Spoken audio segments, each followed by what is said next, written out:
Hey, welcome back to another exciting episode of Penn State football recruiting on PennLive.com with Greg Pickle. I'm Dustin Hawkinsmith, and I think now's a good time, Greg, I think, to look at the defensive tackle position. There's a number of targets out there that Penn State is really close on, but at the same time, this has been a theme for Penn State over the last two recruiting cycles anyway. If you look back to 2013, Thomas Holly was in the fold until Bill O'Brien left. And then James Franklin takes over. He opens up his recruitment and ends up at Florida. And then last year, Adam McLean was committed. He decommitted for under circumstances that we don't necessarily know all the ins and outs about. And then Christian Wilkins was close to Penn State, and he opts to go to Clemson later. His recruitment really blew up late. So two recruiting classes where you don't land the ideal defensive tackle. They end up kind of settling for Robert Windsor the last recruiting cycle. And you combine that, I guess, with the maybe concern that Anthony Zettel and Austin Johnson could end up leaving after 2015.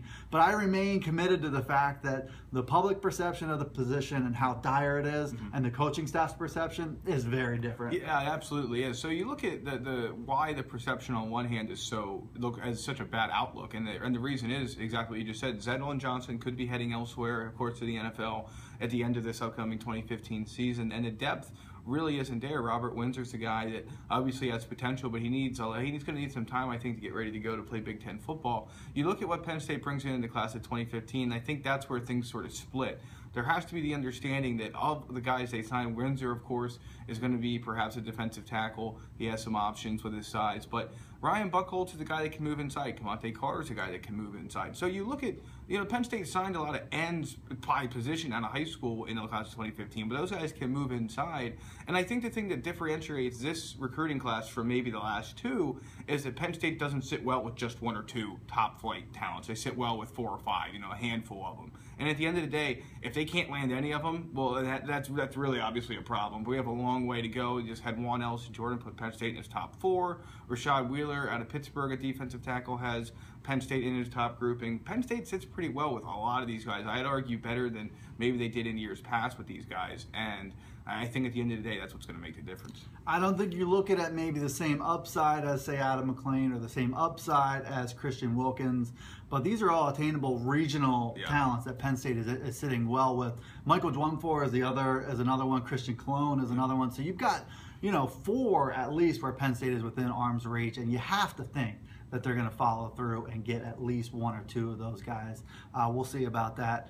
I think just in general, Penn State's defensive tackle spot is in better shape than maybe you realize. I know, Greg, you get a lot of questions about that, and I think people should feel reassured. Having talked with Andy Frank here and James Franklin, they feel really good about those spots. And maybe it's the recruiting in 2016. Maybe it's Parker Cothran, Antoine White. They've shown some things at practice that we don't know about. So is the message to kind of ease those concerns?